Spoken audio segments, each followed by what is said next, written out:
Don't forget about the hair. No, and eyebrow. Bit of spit and polish there, William, and you'll be looking like royalty in no time. I have enough spit, thank you. Someone suggested I actually braid my eyebrow. Your eyebrow. That was rather rude. Singular. I thought that was rather rude. Anyway, it is a little. such as one's life. How are you, Prince William? Let's get this thing going. Very well, Duncan, thank you. And how are you down there in the freezing Cape? Yeah, I'm freezing. Ready for summer in June. Yeah, I agree with you. I don't like this cold. Warmness is who I am. It's part of my caring and giving nature. Associated. Have you had any nice warm EVs to drive around lately? No, I haven't actually. But we were at a launch with a new energy vehicle, which we'll cover in the news section as we come up with a new BYD, which is an interesting vehicle. But yeah, shall we start with the news? Let's start off with the news, but no. Before we get to news, let's start off with a bit of a rant because as things always time for a good rant before we get into things. Go for it. Well, let's just get it out of the way with and over, and then we can get on with the fun stuff. Because as often happens when one's driving in traffic, well, for me anyway, I spend a lot of time thinking about how the world can be immediately improved if Prince William was allowed to take over. I'd immediately ensure that everyone lives in the same little world of pink unicorns and fluffy rainbows that I do. And my thought on the 4-lane highway stuck in the fast lane going slower than the 3 lanes to my left was that this nonsense about how South Africans drive and this mythical thing called pass left, keep right type thing, just keep left, pass right is the actual way of doing it, but we actually don't do it. We pass right and keep left. No, I got that wrong, but keep left, pass right, and they let you drive. Even if I can't get it right now, it's just ruined my entire rant. But the thing is easily solved. It is easily solved, Duncan. All we have to do is one very, very simple little thing in South Africa, and that's to ban the left indicator. Delete it. And if you use it, you're fined. If I had my way, you'd be taken out the car and shot. And the reason I say that is because if you are undertaken, and the word undertaken is probably new to a whole bunch of people who use the road because we always overtake, right? When you pass someone and you overtake them, you move into the right-hand lane and you drive past them, that's an overtake. An undertake is when you move into the left-hand lane and you go past them on the left. And if you are undertaken on the highway, you're in the wrong lane. You're in the wrong. And if you drive according to the rules of the road, keeping left, passing right, you don't need a left-hand indicator. In theory, you should be able to immediately at any point in time get into the left lane without even having to look. There should never be anyone in that position. It improves safety, it improves functionality of the roads in terms of the fact that the traffic flows become optimized and you actually end up with traffic going faster because if you have someone sitting in the second to fast lane moving slow and being undertaken, it slows everyone behind them down for kilometers on end. You could see it. Just look into your rearview mirror once you've passed someone who's sitting in the second to fast lane. You don't need to indicate going left when you're at a stop street or at a robot. If you're turning left, you just turn left because there's no one in your way there. So I just want people to think about this a little bit when you're actually on the highway. And if you're being undertaken on the highway, you're in the wrong lane, you muppet. Move over. Keep left. Out of interest, is undertaking, as you call it, sounds too much like the word undertaker, but is undertaking actually if I had my way, actually allowed? Is that allowed under our traffic laws? Legally, no. No, you're not allowed to. You're not allowed to undertake, strictly speaking. But it's one of those things that it's always about enforcement. Yeah. So but if you're going to ban the left, if you're going to ban the left indicator, you'd have to ban undertaking. Yes, correct. That's exactly it. That's exactly it. So in other words, you would not be allowed to actually undertake someone. You have to move behind them, flash your lights, make them move over so you can overtake them. And that would make everyone's lives immediately better. But great idea, William, but I can't see it working in practice. Sadly not. But it got me to thinking, it's a case of I would have so much footage if I had my dash cam that I could fill YouTube with footage of where this needs to go. And the reason I mentioned this as an interesting sort of little segue into AI footage dash cams, and I thought, well, let's have a chat to Tracker, because Tracker does all of this. And I lined up a fascinating interview with the MD of Tracker, Dillan Fernando. And what we got into in terms of the data that's available on what we used to think of as just something that tells you where your car is has changed completely. The space has moved on at quite an incredible rate. And I think now's a nice time just to have a listen to that interview with Dillan to hear what he has to say about AI, data, and Tracker in general. Well, dear and valued readers, it's William from TechCentral again, and I have another one of my famous interviews coming up. And this one is, let's just say, eventually coming up, but we won't get into the details of that. Opposite me, I have Mr. Dillan Fernando, and he is the MD CEO, Big Chief of Tracker South Africa. Welcome, Dillan. Thank you for joining us on this podcast. I won't say the word eventually again, but let's just all on me. But let's get things going. Tracker, as a company, just briefly for our viewers, just tell us what Tracker does. So first in of all, a nutshell, thank you for having me on. It's a genuine pleasure. Absolute pleasure. Thank you. Tracker, 29 years as part of South Africa's history. Looking after the people of this country, recovering their assets, as well as the individual, which is critically important. We are celebrating our 30th year this year, Good on the 1st heavens. of October. So, as I've mentioned earlier, we've been an integral part of who South Africa is and looking after the society in general. Nationwide, other parts of Africa as well, but really the essence is we are a proudly South African company.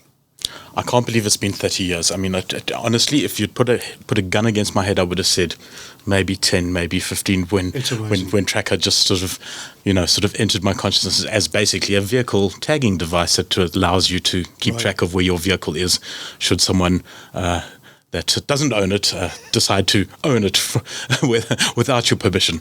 And Tracker's built on from that over the years, and obviously so the advent of technology is really what I'd like to discuss with you today. Of course, in terms of what you do with all that data that you gather from these devices that are monitoring our vehicles and keeping them safe. So I think that's one of the most intrinsically important questions as asked in any of the interviews I do. What do we do with data? Well, as an organization or as a company, do I just give you the data? People always talk about data to say, we need data. Okay, we have hundreds of millions of data points a day. Yeah. You generate as an organization thousands and thousands of data points.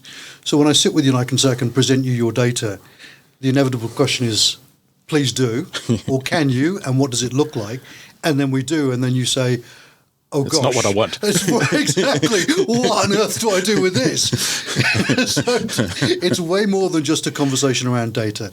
It's the ability for us to understand what you're looking for and then present that data in a format you can actually use. And that's the difference. The data conversation is becoming so intrinsic to what we do day to day, but it's really not about data. It's about the ability for you to utilize your data within your business. So obviously with the advent of AI, everyone's talking about AI and AI being very good at big data manipulation. How's that impacting on your business? What's it doing in enhancing your data manipulation presentation to your clients? So AI is really important as long as you've got the infrastructure to be able to utilize AI. Just putting AI into a business doesn't necessarily get you to the state you need to be. Do I think it's prudent to have AI and be part of the AI culture and the movement forward? Absolutely.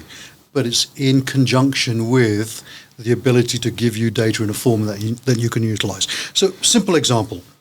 I can give you a driver statistic, that driver drives X amount of kilometers per year, he drives at X speed or she drives at X speed, they go in specific directions, they are able to utilize a route that's given. Where AI then comes into its own, fundamentally, is if you have a riot or you have looting, for example, on a specific section on the M2 or the N3, the ability for AI to say, gosh, there's a problem, reroute you now, be able to feed that to the driver and then have the driver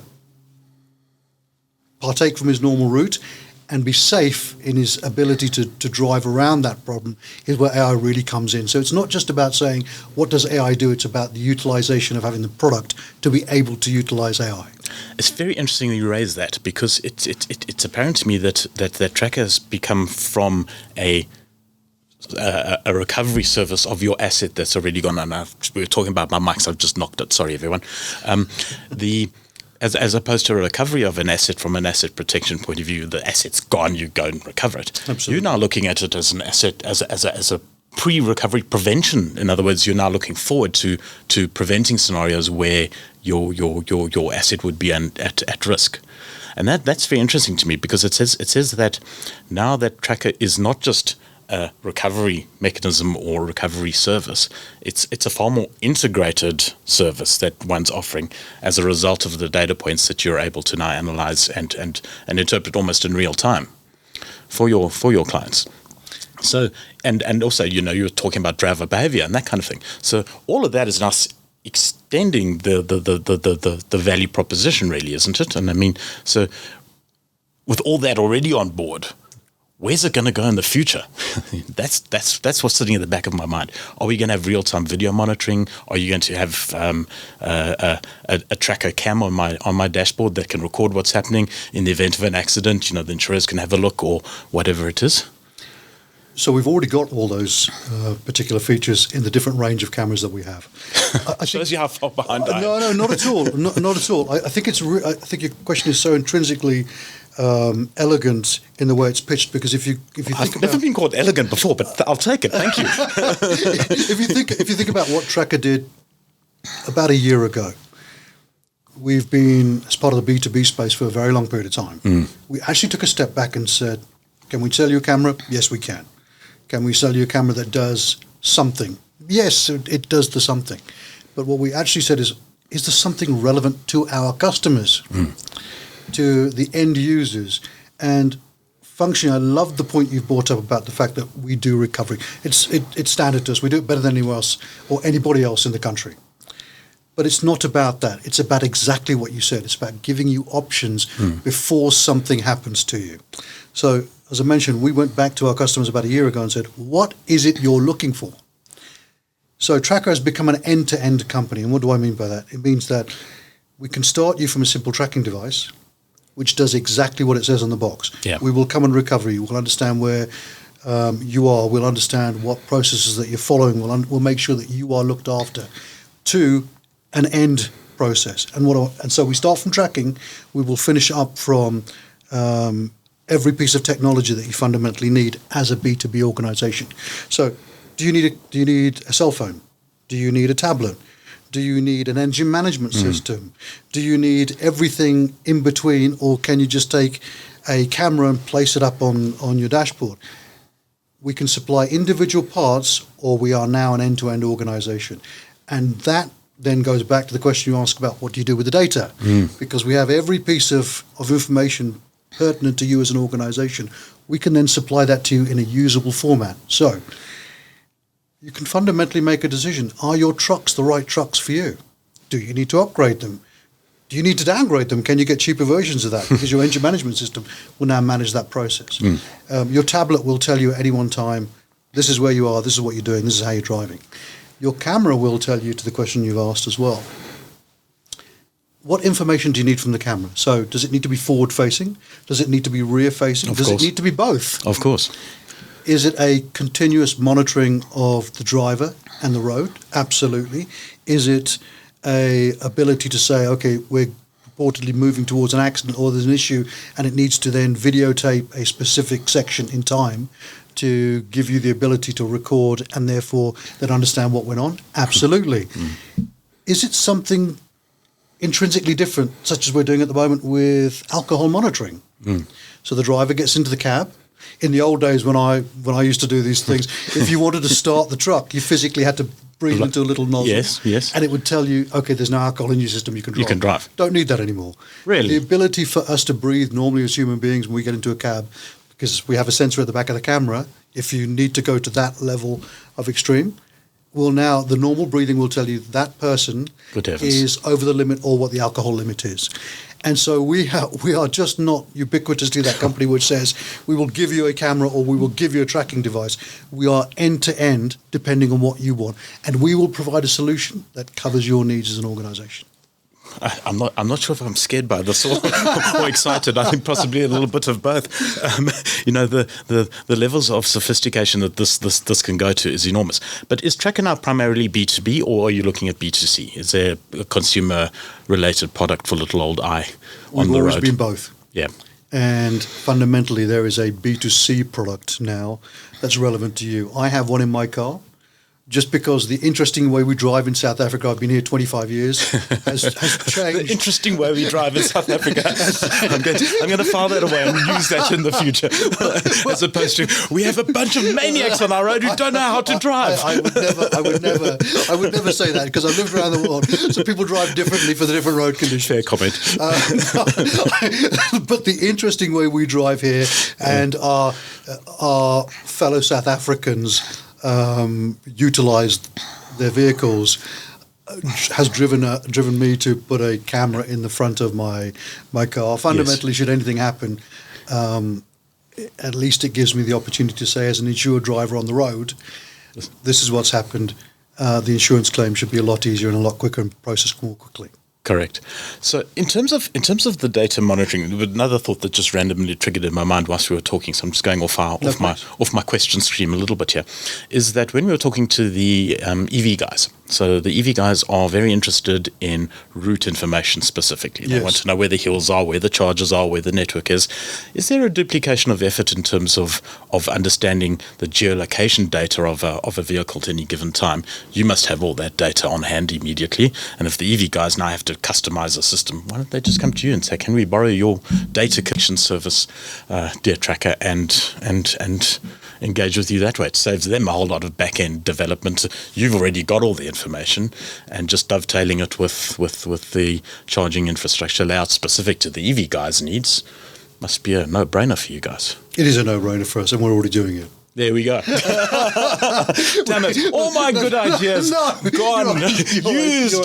Your ideas are wonderful. I thought I was a pioneer in this space, but clearly I've got a lot of catch up to do. No, far from it. I mean, I've been dealing with the EV guys for a lifetime, going back and forth to China for the last 100%. 25 odd years. Good heavens. EV is a different concept. It will take off. Our fuel, excuse me, I'm sorry, it has already taken off. I apologise. The reality is, as human beings, we pay for fuel like everybody else has to. I watched the diesel price go up 6 rands a litre the other week, and I said to my wife as the numbers were flying around on the petrol pump, my gosh, I should have 3 sevens shortly and win something, because you do feel like it's a bit of a lottery.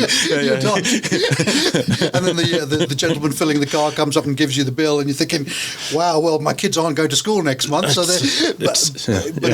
I'm joking, obviously, but the reality is EV is a conversation around what do you do with the information again, and we're dealing with the EV companies at source, so in China and other locations. EV, I'm sure, as big as the market is already for them, as petrol prices in terms of both diesel and unleaded or leaded petrol goes up, will become more and more prevalent. The reality is, it's lovely to have a nice car, but can you afford to run the car at the end of the day? Well, and ROI on EVs is the accountants love it because it's mathematics. It's this and it's this, and there's no disputes about it. It's in black and white. You can see the savings on paper. So that's our bent on this particular channel is EV and tech. So where to next for Tracker? I mean, you've got everything covered. You're looking at EVs. You've done all this stuff. I mean, what's possibly left for you guys to conquer? I think there's an awful lot more for us to conquer. If I take a step back since when I joined the organisation and how the organisation has changed, we've really looked at our business model. We're far more technology focused. Maybe in the past we've done all the right things, but now we're moving to that technology space. We've always been there. Mm-hmm. Now we have the information and data and the processes to take us to that next stage. We talked earlier about us providing B2C and, more, as importantly, B2B customers with information. Yeah. Even as a B2C customers, as ridiculous as it sounds, we talked about the fact of having a camera in your car. Yeah. There is a need and a requirement for having a camera in your car, especially from an insurance perspective, but actually you'd like to know what on earth that provides you. As a monthly rental, what are you getting for your information? So the ability to monitor and map and be linked into the tracking system is actually a step in the right direction for B2C customers. B2B is obvious, but the B2C customer as well gets a lot of intrinsic value from that. If I then look at from a technology perspective, what's next? The ability for us to move into AI, the ability for us to drive conversation in our B2B space. I've already mentioned we are now an end-to-end organization. That's been driven by the ability for us to step into that technology market. When I talk about Tracker, it's not purely a tracking company anymore. Yeah. We do so much more than that, and we'll continue to do that. The thought process around expansion is obviously critically important to us. The thought process around partnerships. I don't necessarily want to go into too much detail because that's our strategy going forward, but that fundamentally drives who we are as an organization. It's not simply about tracking anymore. We have the technology to do other things. I would leave it there, but I've got one last little question which I have to ask. The protection of personal information in the B2C space. Yes. How do you safeguard me driving like a lunatic when I have a test car on test and I just want to see what it can do and handle and all that? How do I ensure that my data is kept private and not shared amongst others? Or is that inherently built into your platforms? It's inherently built into the platforms. Please forget, we take our responsibilities to you as an individual incredibly seriously. We are monitored by Poppy and so many other companies. And there's a ream of compliance paperwork that's darn straight. Yes. Absolutely. But we take those requirements unbelievably seriously. We do not share your information with anybody unless you've given us permission to do it in a specific format for your specific requirements. There is no ambiguity to that statement. We do not share people's personal data. By law, we cannot. This gladdens my heart and makes me pleased. Dillan, I think we can leave it there. Thank you so much. What a fascinating conversation. I look forward to seeing more of Tracker in the future. It's a pleasure. I've enjoyed it. Thank you. And so have I. Thank you for your time. So, William, what do you make of Dillan's comments there? Well, I mean, it's data gathering and processing, isn't it? And the secret to it is you can gather a lot of data, but what do you do with it? How do you present it in a way that's meaningful? So for me, it was how do we record all these people that need to be taken, given a fine for sitting in the position where people are undertaking them on the highway. So it's such an interesting proposition because that can actually be done these days. But you've just got to configure all the data around how you get it into shipshape format. And I think we're just scratching at the surface of where AI is going to go in all of this. It's actually really interesting because the other thought that is sort of triggered. I'm on a large WhatsApp group for sound quality in cars, not sound pressure levels. I mean, if you've ever been to a sound pressure level contest in South Africa, I've seen a Toyota Hilux Bakkie, right, which had a strengthening pole running from the ceiling of the vehicle down to the middle of the dash, and that pole is like 50 mil iron pipe is there to prevent, and wait for it, the front windshield from popping out of the car. Such as the sound pressure levels that are generated by these guys. I mean, it's nuts. If you actually sat in the car whilst they're playing those things at full volume, they'd vacuum you out. Your internal organs would just be shredded. It's ridiculous. Why do it? Because they can. But the point of the matter is that I'm on that sound quality group, right, which is a different thing entirely. And one of the questions was posed on the group, would someone please install a sound system into my EV? And I thought, well, that's an interesting thing. And then the responses come back from, guys that actually install these systems in cars. I mean, these are car guys. And one of the responses, who shall remain nameless, was that we don't work on EVs because we're scared we're going to, A, damage the electrical architecture, and B, electrocute ourselves. And I was like, but guys, EVs have 12-volt systems that are exactly the same. It's only the drive motor that changes as an EV. And I thought, my word, we've actually got a hell of a mountain to climb in terms of educating people what EVs are still today, and amongst car guys. And then, it was the question is, how far are we with EV education in South Africa? And the answer is we've got a way to go, because the next question that popped up was like, Eskom can't handle if we have everybody on EVs in the country. And I was like, well, let me just do some mathematics around that, because, mathematics rules the world. Eskom can generate what? 47, I'm bashing the microphone here because I'm so excited. 47,000 megawatts at a time. 47,000 megawatts, right? We have, I think that's its installed capacity. I think on a good day, it's probably generating around 30 or 32,000 megawatts. Wow. It claims, yes. Okay. But we have, 13 million cars on the road, right? So if we plug all of them in at the same time and charging them at 2 kilowatts each, then Eskom might notice the fact that there are a couple of cars plugged into the grid. At the moment, we have maybe 10,000 cars on the roads that actually can plug in. So the point of the matter is, until we get to a level where Eskom's even going to register so much as a rounding error or a blip in the demand placed on the grid by electric vehicles, you and I are going to be long dead. It's going to take a long time the other point, before that happens. The other point, of course, William, is that many EV drivers install solar at home and they charge their cars on the sun, don't use Eskom at all. And, of course, the guys who are reliant on Eskom are probably charging their cars in a smart home environment where their car is getting charged between 2 and 5 in the morning. Exactly. And yeah, so I mean, it's just interesting comments like that I thought would be so. They're concerns. They're legitimate concerns because they're coming from people who are getting engaged in the conversation at least. But it's just so fundamentally fundamental, really, to the actual EV question that we've got a lot of work to do. I guess it's also the fact that EVs are so uncommon in South Africa still, that people just don't have real world experience with them. And once the sales of EVs start to go up, and they are now finally, because of the price of diesel and the price of petrol after the Iran war, until that happens, we're going to continue to see these misconceptions being spread around the market because people just haven't had real world experience with these things. And it comes down to the pricing. You nailed it exactly. And the pricing's coming. But now we get the new Cherry Q coming, which will be under 500,000. In fact, under 400,000. In fact, you can pre-order them already now. Today, you can go and pre-order a Cherry Q, which is an all electric.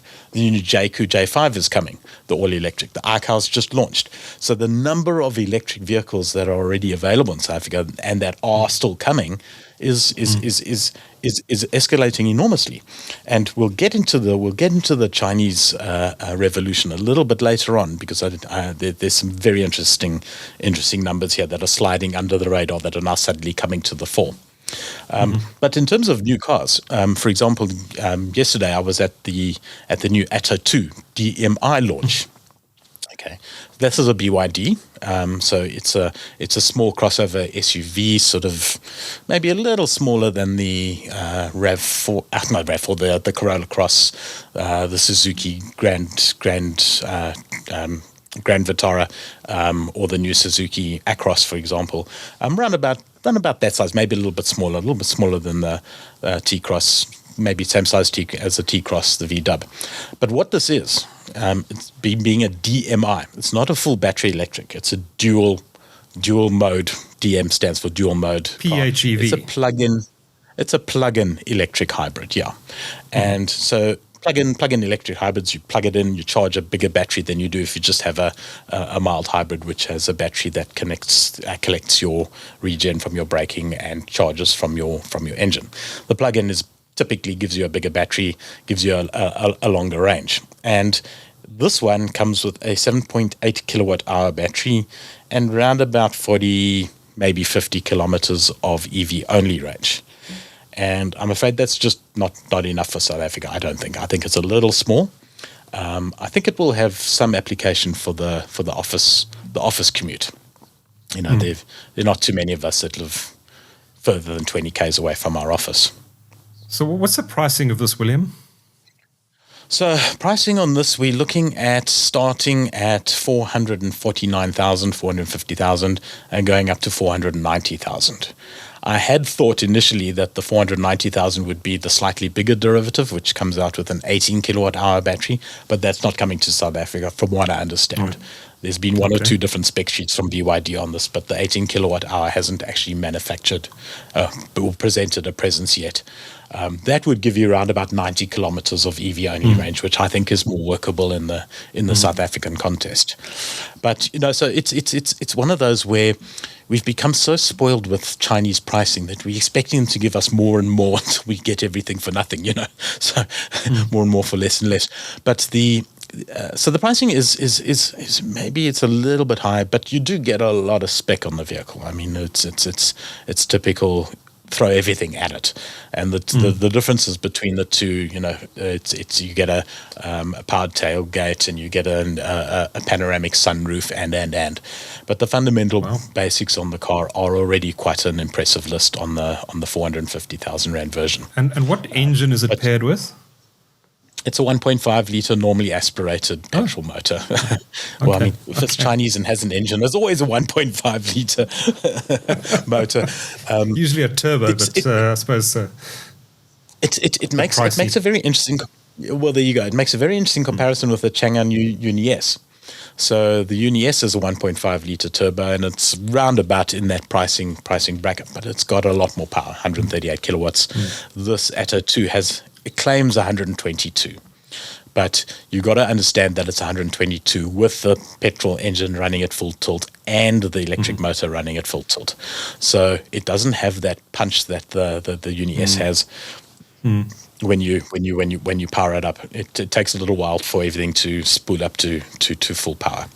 So but if you think about the range on this. Sorry, William. Think about the range on this, though. It's about 40 kilometers, maybe a bit over 40 kilometers from its 8 kilowatt hour battery. It's a very small battery.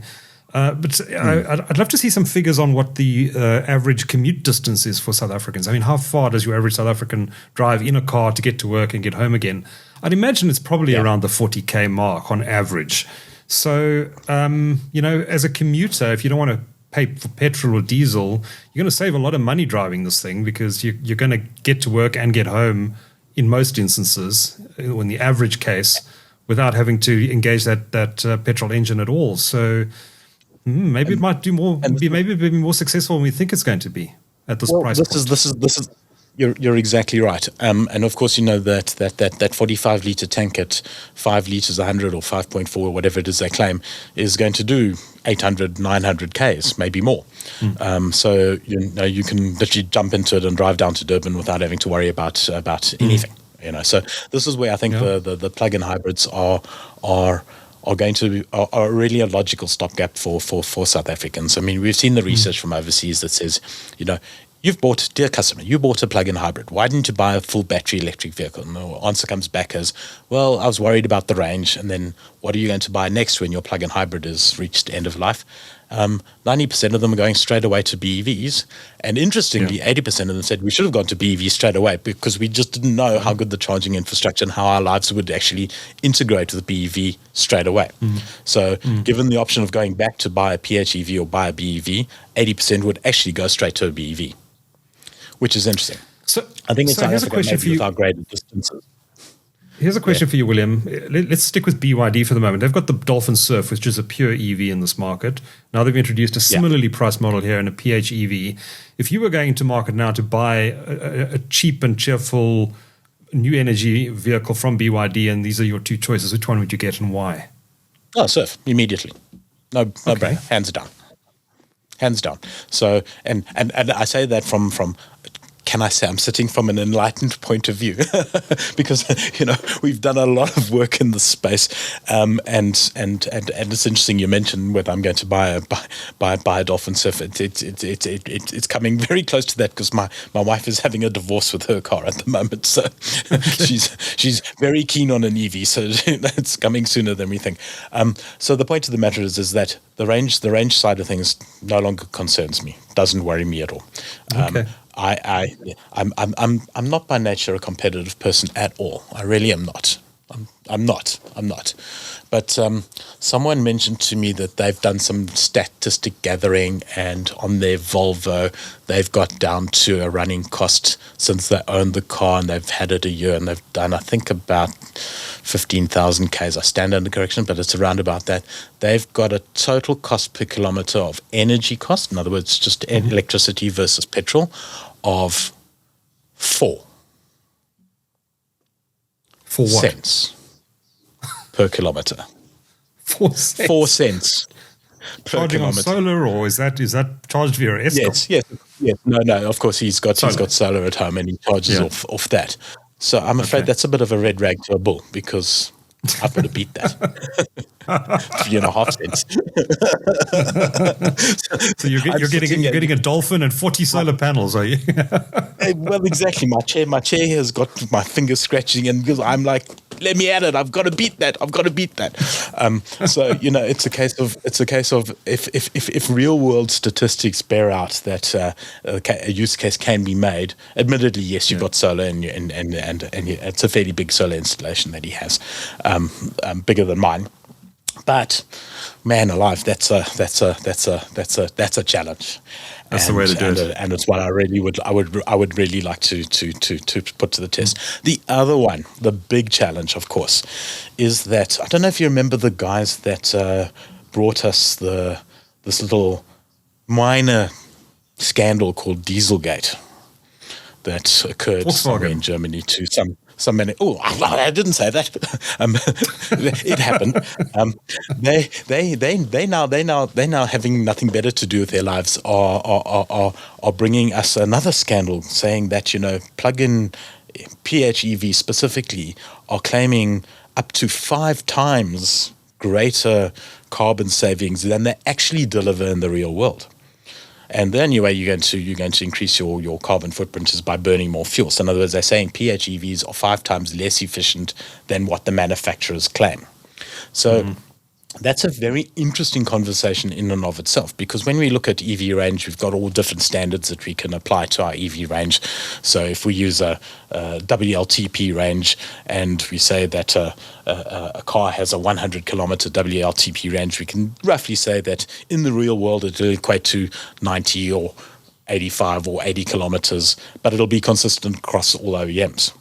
The same standard is not true when you're looking at plug-in PHEVs, because the battery sizes differ, the charge rates differ, the fuel tanks differ, the engines differ. So there's a hell of a lot more variables in the equation to come up with a fuel rate per 100 kilometers.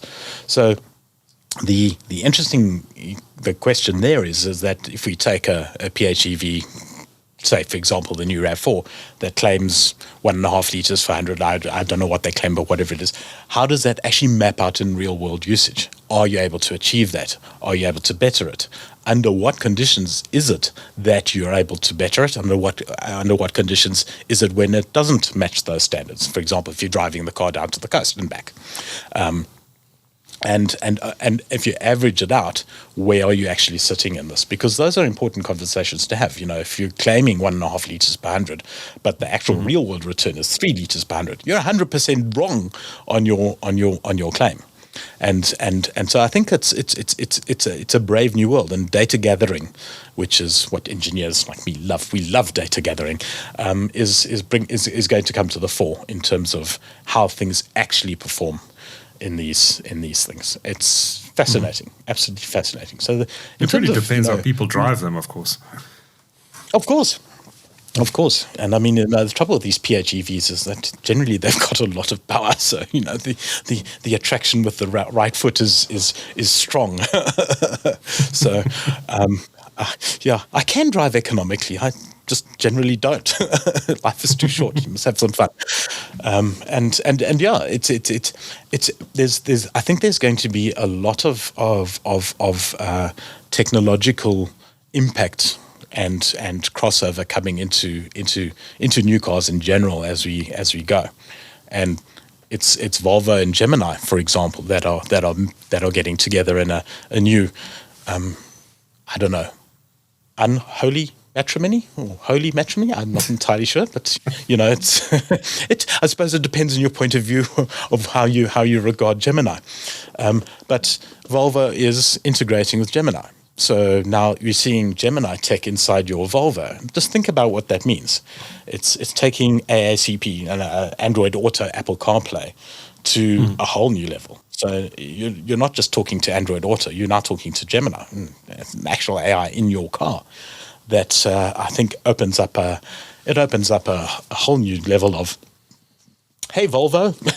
It's going to be like, hey, Volvo, what was your earlier example? Take me to the pub and solve world peace for me so that I have something to talk about with my friends when I get there. Now, how does this differ, William, from? I mean, I've got an iPhone, and it's recently I've got Gemini and ChatGPT, etc., all popping up on Apple CarPlay in the last month or so. I think there was an update to the iOS operating system that allowed for that. Is it just going to be an app on the Volvo screen, or is it a more fundamental integration of Gemini into the driving experience? That's a great question. That's a great question. I don't have an answer for you on that. My understanding is that the AI integration is more along the lines of enhanced, almost like an app, really, in the car, but personalizable to you. So, in other words, it understands who you are. I guess it's going to try and become like a Jarvis, from the Avengers, dear old Iron Man's assistant, and it's certainly going to help, I think, in terms of when you're sending voicemails or WhatsApp texts whilst driving, which you shouldn't do because that's how you get undertaken. It'll make that process a bit more natural and intuitive, perhaps. I just hope they're not going to. I just hope they're not going to integrate this with the navigation system, because we all know that these AI chatbots and tools hallucinate. So. Is it going to hallucinate your directions? Turn left at the next intersection onto the highway, and you turn left and you drive into a river. And whoops! I meant right. or your shortest destination is straight over this cliff. Yes, exactly. Down to where you're going. You have visions of Wile E. Coyote, and that's you. I don't know, but I mean, they speak about sort of curating your audio experience, for example, which is it speaks to the AI determining what sort of mood you're in by how you drive, and then it plays your music accordingly. And I mean, there's only so much Iron Maiden and AC/DC that I can listen to, frankly. So I don't particularly want it in control of my music. If it wants to suggest things, I'll allow that. But yeah, so one wonders how these things are going to pan out, and what degree of sheer blunt force trauma processing power AI is going to bring to the driving experience. I mean, I guess it's a natural enhancement from autonomous driving, and whether AI and autonomous driving are going to overlap each other, synchronize, and learn from each other. Yeah, I guess that's part and parcel of the process. For sure, interesting times. Really interesting to watch this. World. Yeah. It is. And speaking of autonomous driving, I love the way we segue these things. We're so good at this now, Duncan. We slick. Tesla's in Africa. It's in Africa. I'm so happy. I really It's the wrong end of Africa, right? I've got to go to Morocco to do it. So, I mean, it's fascinating, and it's one of these things that I confess I missed.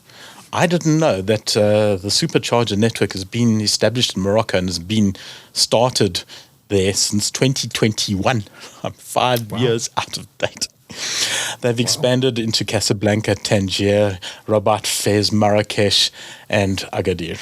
There's superchargers throughout that structure in Africa, and we're kind of sitting there going, what's a Tesla? It's kind of like it's a little bit of I don't want to say a slap in the face, but it's an indication of the fact that one of the world's premier electric car manufacturers just isn't in there. And I know it's the whole Elon Musk story but we got to get over ourselves. We need to EV, we need to catch up. We've got a lot of, as we've demonstrated earlier in this episode, we've got a lot of education to happen with EVs, and Teslas, love them, hate them, they are exciting cars, and one of the ones that I think would do well in South Africa, actually. So we just got to go to Morocco to get them. Yeah, we just got to go to Morocco to get them. So, they could be interesting. You can just drive it back from Morocco. I mean, there's no oceans in the way. You can just drive it back through the jungles of the DRC. Exactly, and we can have our with any luck they'll have Gemini integrated into that too. Plot a route, avoiding all potential conflicts for us. It'll drive us into the sea. I don't know. we'll have through the rainforest. Exactly, and see how they go. And then I just wanted to touch on whilst we're discussing where South Africa is, and there's some things that really are head scratching moments.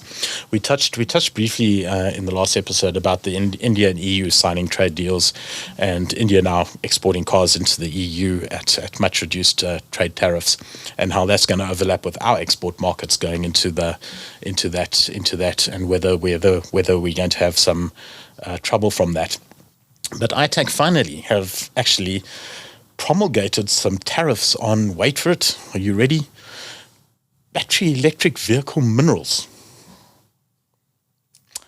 So, what this incredibly complex topic appears to be, to me, is that as we roll out our APDP2, which is our automotive procurement development program, and what have you, that we use to underpin our OEM industry and underpin our tariffs and make sure that we're on par and that we're doing the right things, is that ITEC have finally figured out that you do need minerals in batteries, and that you should probably not tariff the hell out of these things if you want to make batteries locally. And we'll have a chat about the upcoming interview that I've done with Hidden on whether battery manufacture is actually going to come to South Africa.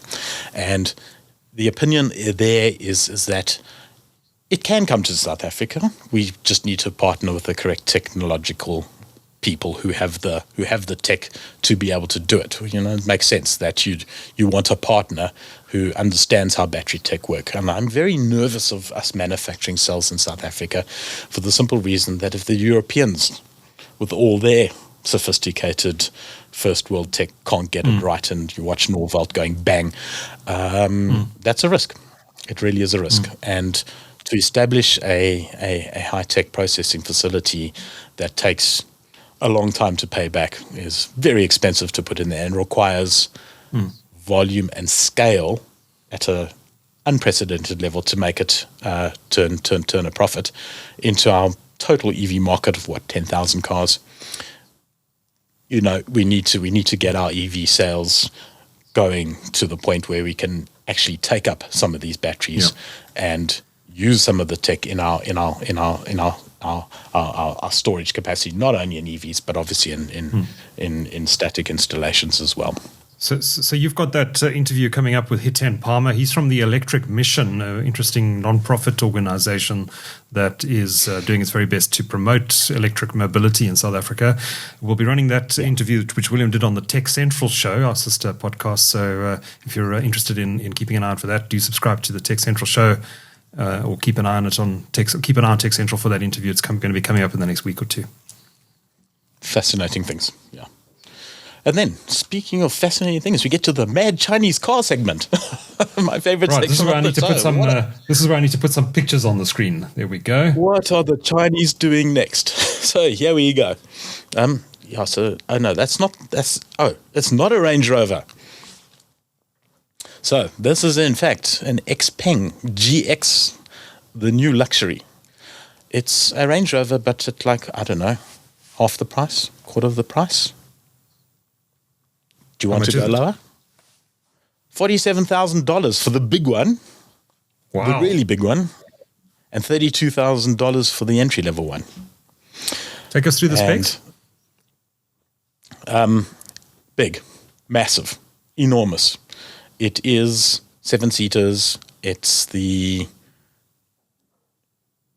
increasingly populated segment of the upper section of SUVs. So it's really it's taking on Range Rover and sort of I won't go so far as to say the big Bentley or the big Lambo, but we're not going to be too far off that. And not to be outdone, let's go to BYD, who've brought out this thing called, and someone really needs to talk to them about their naming, but this is called the Great Tang. Great Tang. Where do they get these There's names nothing from? not great about it. I mean, 1,000-volt architecture, Wow. 1,500 kilowatts of charging, and 600 miles of range. Good wrapped up in grief. a thing of joyless ugliness. It's very terrible. ugly. It's very, very ugly. It's terrible. I'm sure in the flesh it's going to be beautiful, but again, look, this is one of these things that is absolutely enormous. It's huge, and it's one of these cars that completely electric is just going to knock the spots off everything else that's just not Chinese in terms of pricing. It's madness. So these things are coming out at an ever increasing rate of speed, and what's happening now is that the Chinese are now starting to take over that segment of the market where they haven't been before, and that's to the really high-end luxury. There's only one segment that's left, and that's that. Small. Before you carry on, I'm just having a look at some of these pictures. It's next level. It has foot massages. Is that a TV screen for the rear occupants? Yes, it is. Yep. Wow. Yep. And is there pricing on this, William? I haven't seen as yet, but I would imagine it's going to be similar to the Xpeng, and they are talking at around about starting at $58,000. So it's reasonably on the upper end of the Xpeng, which is $47,000, about $10,000 more. Beautiful. But it's really beautiful. The spec inside. the spec levels will vary. Yeah. Ugly on the outside, beautiful on the inside. We're coming after ultra luxury, and then of course we've seen what Denza brought out in the super sports car. So the Ferrari Luce versus the Denzeng 1,000 horsepower 2-seater, 4-seater. I think it's a 2-seater sports car, capable of doing 350 kilometers an hour. I mean, these things are nuts. And then Denza's brought out this thing. Okay, so the other two are kind of like just big SUVs, but this is mad Chinese. So what this thing can do is it can lift any one of its wheels off the ground and then drive on the other three. So, again, the question that always prompts into my mind when you see these things is why? And it's kind of like, because you can, I guess. I mean, it's just it's next level, and so it just gives you an indication of the levels of control that the Chinese are building into their vehicles. If you can think of it, they can probably do it. I mean, it's just that's ridiculous. Yeah, that is ridiculous. Lift any wheel anywhere you like, drop it down, and pick it up again and that's drive a nice party trick. Perfect for potholes.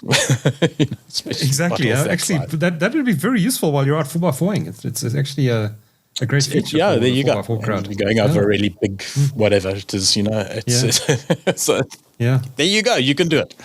It's just nuts. And then the world of EV is an interesting one, because we have to have a moment of silence, because if you get your strategy right, EV is cool. If you get your strategy wrong, it can go pretty horrible pretty quickly. And we have to have a quiet moment of silence for Honda. Because Honda's no longer doing EVs. They've pulled out of their latest EV launch, and it looks like Honda's just going to stop making. They're just getting out of it completely. So the ZDX, the Acura, which is a GM product, is not happening. The RSX, which is replacing it, is not happening. So I don't know what Honda are doing in terms of EV. It just seems to me like their strategy is just not getting it right. And I think that it's going to be one of these that we need to watch, just see where the Japanese are going generally. I mean, Toyota have released the BZ4X, Nissan have had the Leaf, Honda have really done very little in the EV space, and Honda's there for the small, compact, ultra reliable Japanese market. That's their thing. They need to jump onto the EV bandwagon and get something right, but they just don't seem to be capable of it at the moment. So Honda, come, we need to get this. We need to get this thing right. We need to get this thing right because I love Hondas. Drive one. It's my favorite car. I mean, if you don't have an EV strategy, you don't really have a strategy for the future, do you? Well, this is the worry. So I'm pretty sure Honda are doing something. What it is, we'll have to wait and see. Earlier on, I said we were talking about what are we reviewing this week, William? Well, we're not reviewing anything, but we're going to review car sales because that's a topic that keeps everyone on the edge of their seat and excites the audience to a very high degree. I'm looking at the show notes and I think nothing, and I'm thinking I haven't heard of a car called a nothing. You mean nothing? Didn't have a car to review in the interim, but the nothing. The nothing. Your show notes are confusing me. Well, it does sound like it could be a car coming out of China. Nothing, yes, nothing EV. off you go.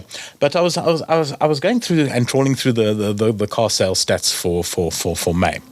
And May is an interesting month because you look at it and Toyota's way ahead and they've sold 10,667 vehicles, and Suzuki sold 5,546 in second place, and Volkswagen sold 5,295 in third place, which is all kind of like pretty much where they've always been. And then you scroll down, you see Chery's done 2,569, and the Motor's done 1,369. It seemed to like 69's old Chery, and then Jetour has upset the party by doing 2,020.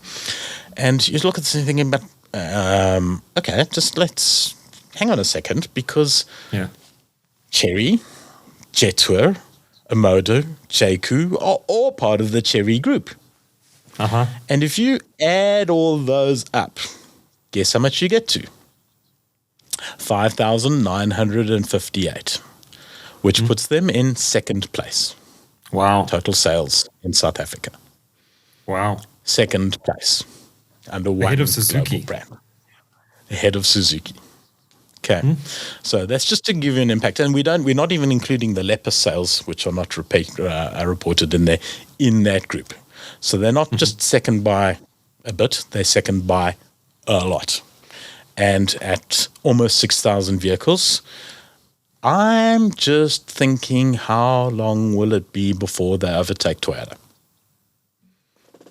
Because the trajectory at the rate at which they've achieved market dominance has been nothing short of stellar, and it's something to watch. It's one of those that you kind of keep an eye on it, and then all of a sudden, wow, these numbers are now starting to make a real impact, and hence the fact that Chery's taking over the Nissan factory and starting to make cars locally now becomes really important. It becomes very interesting to watch and see who's doing what, where, and how they're going to get their local content values up and. Toyota's been number one in sales in South Africa for decades, hasn't it? Yep. Yep, and they will be for a while. It's going to take Chery a while to catch them. But the speed at which they're doing it and the speed at which that gap is beginning to close is one for the books. And given the fact they're going to start making buckies locally, which is a big chunk of our local sales, the writing is on the wall. This is going to be a fight. This is going to be a fight. All right, so William, with interest. Do you have your buzzers lined up? Because it's time for my favorite segment of the show. Hot or not. We're starting with this new Toyota FJ. Tell me about it. Yeah, it's the FJ Cruiser, and This does not look it's like just an been EV. launched. It is not an EV. It is, guess what? It is powered by Toyota's, guess what? 2.8 litre diesel. Why? Because Toyota have got that 2.8 litre diesel, and they've had great success with it, and they're going to continue using it until, well, I guess until they don't. And this is the new FJ. And remember the FJs when they first came out? Dreadfully controversial cars at the time, because they were, you either liked them or you hated them. And this is unmistakably an FJ, and I quite like the looks, I have to say. It doesn't turn me off. No, it's actually it's unmistakably an FJ, and slap bang in the family. And it's been a long time since we had an FJ. I mean, the original FJs are almost 15, 20 years old now. Must be somewhere around about there. And I beg your pardon, it's a 2.7 that's in this vehicle. It's not the diesel. But guess what they cost?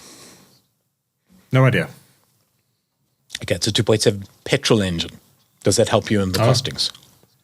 I would guess maybe around 1.3. No. It's much smaller than that. It's 714,000 Rand for the entry level one. Oh, is that going all? up to 780 for that. I think what Toyota have done here is they've unpacked themselves a world of pain, because why would you buy a Fortuner over this? Oh, yeah, of course, yeah. Fortuner's got 7 seats. Yeah, maybe if you count those funny things they put in the back of it.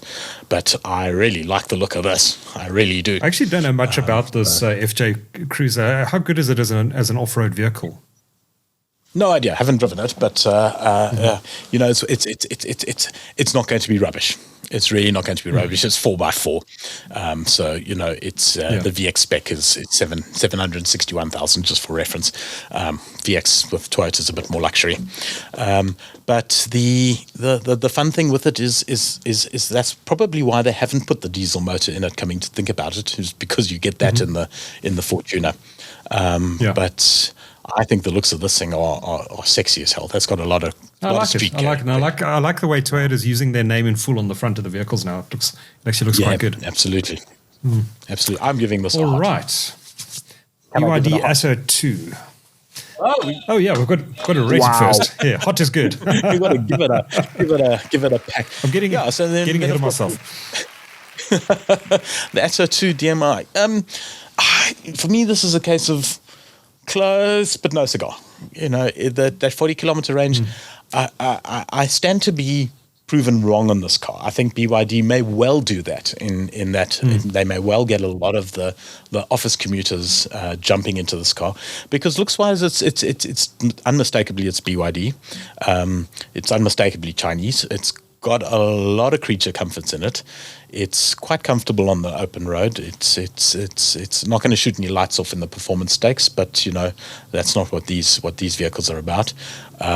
Decent sized boot, decent rear space. It's pretty good. I just wanted a bit more range from my PHEV. But if you get to drive it at all? To work. Yeah, we drove it around the block for a couple of Ks. And your thoughts? Not an extended test. Yeah, it's comfortable. It's composed. It does everything well, So it's got a decent chunk of rubber on it, decent ride quality. It'll handle potholes, and visibility out of the car. Actually, I must say, visibility on the car was really, really good. So I think that if you're going to do your 20Ks home, 20Ks to work, 20Ks home, plug it in when you get home, and then repeat process Monday to Friday, and maybe do your 40Ks on the weekend. Maybe I'll be proven wrong in the sales stakes. I'm disappointed there wasn't an 18 kilowatt hour version derivative in a 90K range. So for me, it's kind of like, it's not quite hot. It's almost there. Between hot and meh. Yeah, I'm going to err on the hot, because I think you're right. It may surprise in the sales. But I won't be surprised if it doesn't. I won't be surprised if it does. I'm sitting on the fence. And then, of course, we talked about this last week. That launched. Controversial in terms of its looks. Everyone's sort of like, quite divided on the iCar. And it's one of those where they've actually released two versions of it. You got the i23, which is this one, and then you have the V23, which is this one, and then you've got the O3T. So I don't know what the models, but the O3T is a much squarer thing. So this one is, from a looks point of view, is really interesting. Starting at 520,000, going to 670. So for the dual motor version, it's a big jump between the two. But I think the 520,000 rand vehicle is probably going to be the one that sells, and I quite like the looks. I'm surprising myself in this because I really didn't think that it would grow on me. But the more I look at this car, the more I actually quite like it. And I don't think I'd get it in orange, and it looks a little bit plasticky to me. Oh, really? So where are you? Not quite hot. On the price, I'd probably lean towards hot on this one rather than meh, but it's definitely not super cool. So you're... I'll go hot, but it's a reluctant hot. Okay. No, I think it's cool. I'm sold on the looks, and I think there's also a degree of personalization you can do on the car. You can replace bits and trim bits on it and make it. That's one of its selling points, I believe. Yeah. Which I quite like. I just wouldn't get it in orange. Look, I'm a big fan of the slate, I must be honest, which has taken that to a whole new level. But we're not getting the slate here, so Amazon, please let us have the slate. We want it. But yeah, I think this is as good as it's going to get until the slate gets here. So I quite like that. And then the last car we've got on Hot or Not is, of course, the famous Tula, the off-road EV. And this is now made its appearance officially, and I have to say I think that they've built this thing like a brick bleep house. Where has it actually been deployed so far? Where can you actually go see it in action? So they've literally just homologated it. They've literally just got it off the starting blocks. Launch is planned for sometime in August, so hopefully they'll have a couple available for that. And it's a very, very specialist vehicle serving a very, very specialist niche market, that of game viewers. But it's been done very, very cleverly. And just take us through the specs again. Well, what do you want? Massive.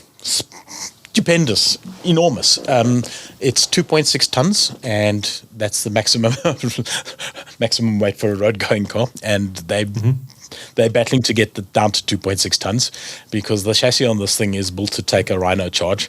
It's built to outrun a Rhino. It's got two 300 kilowatt motors on it, and not quite 600 kilowatts of power because the battery pack doesn't supply all that. But it's dual motor. There's a quad motor version in the works coming up for really extreme off road. That would be, I don't know where you'd need a quad motor, but they're building one anyway, and up to 12 people in a configuration. All the seats are customizable. You can have heated seats in it. Comes with a kitchen on board because it's EV. You can plug everything into it, and it's built as a game viewer. So it has 4 doors on each side. So you can literally open 4 doors and get into the thing. The seating is staggered so that you're not having to try and look over somebody to see the view in front of you. The roof is sufficiently high that you can stand in the vehicle. The front windshield folds down. You can have a game spotter seat put onto the front. It's built from the ground up as a game viewer first that is utterly silent. And I mean, you can't even hear the motors when they're running. It's staggering. As far as a specialist vehicle goes, you can hear I'm gushing. I can't sing its praises highly enough because it's a South African story. It's entirely built and developed in South Africa by South Africans that make a plan. They've just innovated and fixed and done and redone, and 9 years later we've got this thing going. So it really is 9 years in development. Wow. So is this a hot or super cool? Oh yeah, no, it's super hot. It's super hot. It's just I think there's nothing I don't like about it. And from the fact that it's as I say, because it's all South African, you get a little shiver going down your spine. It's just we did something really, really cool. That's very and cool. I think they're going to sell them local innovation by the pantload. Because it once you've been in one and you've just actually literally driven around the parking lot in absolute silence, and you can hear the little birds in the trees in an office parking lot in Sandton, immediately tells you this is special, and that for me was the thing. It was just literally driving past a tree and hearing the bird tweet, and you're kind of like, that's exactly what it's about, and that for me makes it very cool. Coming to a game reserve near you soon, no doubt. I think so. I really do. And there's Tula will run you through all the very clever back-end stuff that they've done that integrates into the vehicles as well. But we'll cover that in What's on Wheels Season 2, I think, because there's a lot to cover there. But I think that's a great place to end the season. I think it's a good news South African story, and everyone's happy about that. That is indeed a wrap of Season 1 of What's on Wheels. If you've got any feedback for us, wheels@techcentral.co.za. We've had a few mails over the last few weeks. Let us know what you'd like to see in Season 2. We are planning to make some changes to the show, so get your feedback in, and we very well may incorporate it into future episodes of this upstart. I'm going to call it an upstart motoring show, but we've got lots of things, lots of ideas, lots of things planned. So I'd love to hear your feedback. Wheels@techcentral.co.za. And of course, if you're watching this on YouTube, which you probably are, hit the subscribe button and hit the bell icon, and never miss an episode when we next go live from Prince William in Johannesburg, and myself down here on the Southern Cape Coast. Until What's on Wheels episode 2. Happy motoring. Thank you, Duncan. Cheers.